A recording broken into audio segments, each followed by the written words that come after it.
quick sneak peek at some of the memes that we have upcoming here.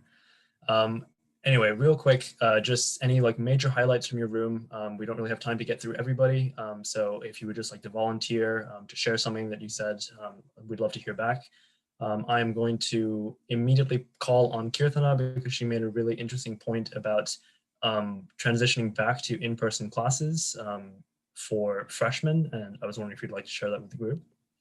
Yeah, it was that question about like how will transition work for post-pandemic, and I think like everyone agrees, for freshmen in college who haven't had in-person classes and will hopefully, if everything works out, in-person might start in the fall semester. Um, that the class they might take might be a second year level, and they might be taking class with professors who've only dealt with sophomores, but they can't be per se treated as sophomores. Like these students will be coming to campus maybe for the first time, will have to adjust to going to classes, having different schedules, actually being leaving their dorm, going to classes. Because the first semester of freshman year, not that the professors were a little bit lenient on the adjustable like period that students would have, and so I feel like that should still be applicable to people who might be going to sophomores, who even though they may be taking 2000 level courses and professors may not have had in their syllabus time to adjust, but that I feel like a couple weeks or just the first few months, just get them to adjust to actually going in person and taking classes on campus. Yeah, I think that's a really interesting thing to keep in mind for when we're hopefully back in person in the fall. Um, Anybody else? Any burning thoughts? Speak now or hold your peace until like the chat later on.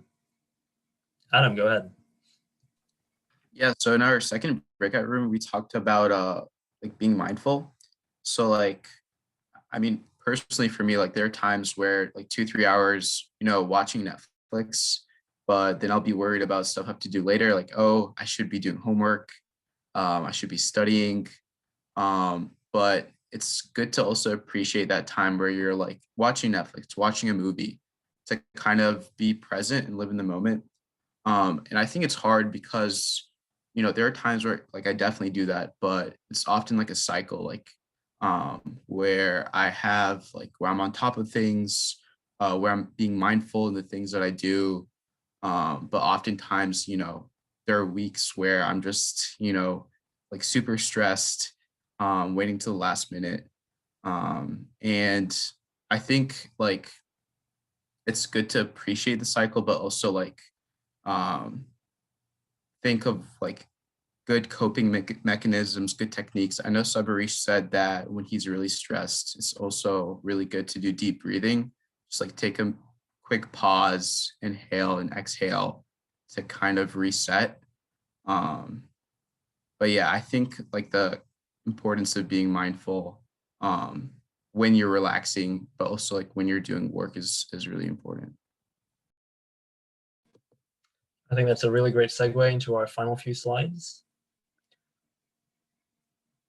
So just some like positive takeaways here, like what now? I think it's important to realize that everyone is having a hard time and you are not alone. Everyone is having trouble adjusting to this new normal, a phrase I'm getting really tired of saying, but it really does describe what we're going through really well. So even if people show it in different ways or you can't directly see it on the surface, everyone has had something happen. They've had to adjust in some way. So give yourself the grace to know that you shouldn't necessarily be comparing yourself to how other people seem to be doing. It's important to take the time to check in with yourself, learn to slow down and process your emotions so that you can actually respond appropriately instead of reacting. We've been on fight or flight for over a year now, and that can be exhausting. We're running out of adrenaline. We're hitting the pandemic wall now, and that's like we're running out of steam. So taking that time to slow down, to process the grief from losing an entire year to the pandemic, to all the friendships we could have made, all the things that we could have been doing in person or in class, that's a major thing to go through. So take the time to slow down and actually process all of that. And then finally, a little bit of like an achievement, like you've made it through an entire year of a global health crisis. Nobody expected that of you. Nobody prepared you for that. Nobody told you when you were a 5-year-old who like, they asked you what you wanted to be when you grew up, like you survived a pandemic. That never came up on anyone's radar. So that is something to be proud of. That is something to appreciate yourself for, appreciate your support structures for. And honestly, I think being a student during that time is one of the hardest things that we could have been doing, and we've all handled it as well as we could, and that's something to be celebrated. Okay, so these are just some resources that, you know, if you want to use them ever or you need friends who might need them, I think these are super important. So first is CAPS. They have a 24/7 hotline with the number posted over there. And there's a club, Breakout Sport Network. And so they have like these Fridays where they just kind of chill, but they have like engaging conversations, somewhat like we're doing right now. And they try and create an inclusive community and support each other's mental well-being. So their email is over there, and you have ways you can kind of sign in. I think there's a Google Doc that they have if you email them. The National Suicide Hotline is also posted, and specific to Hamilton County, that's where we are. There's crisis hotlines. So I've just posted 2 of them. So there's the Talbot House crisis hotline and the Hamilton County Mental Health Access Point. But there's a lot of resources that even UC's hospital or the Children's Hospital offers. So in case you need those or know someone who might, this is just a reference line.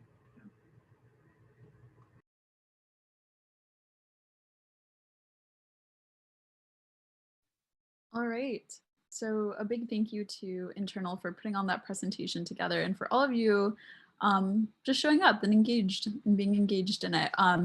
I wanted to take some time to talk about some announcements that we have coming up.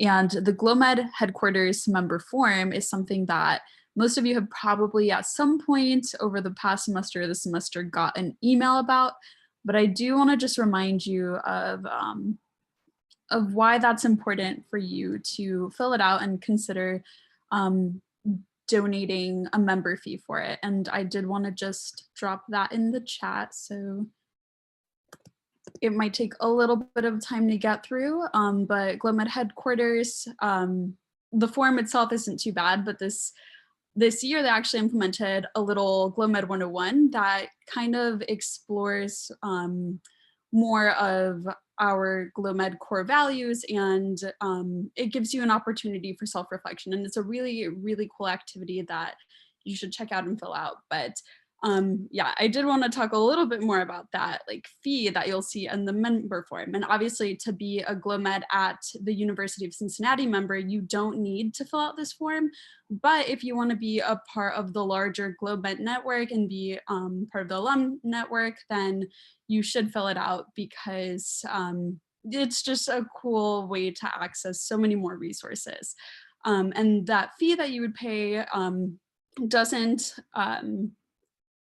get hidden away secretly. All of the money that students are giving are going back to students. So just to give a few examples of what headquarters does with the member fees that you pay for the larger GLOMED network membership is some workshops. There was actually a workshop this past Thursday that was pretty interesting, and I know some of you got to go to that. And then also this semester specifically, there's some university chapters who had absolutely no funding from their university for like SU memberships or things just to have basic like student org functionality. So all of the money that you do share does go back to other students in the GLOMED network. Just thought you guys should know a little bit more about all of that. And it is in the chat now.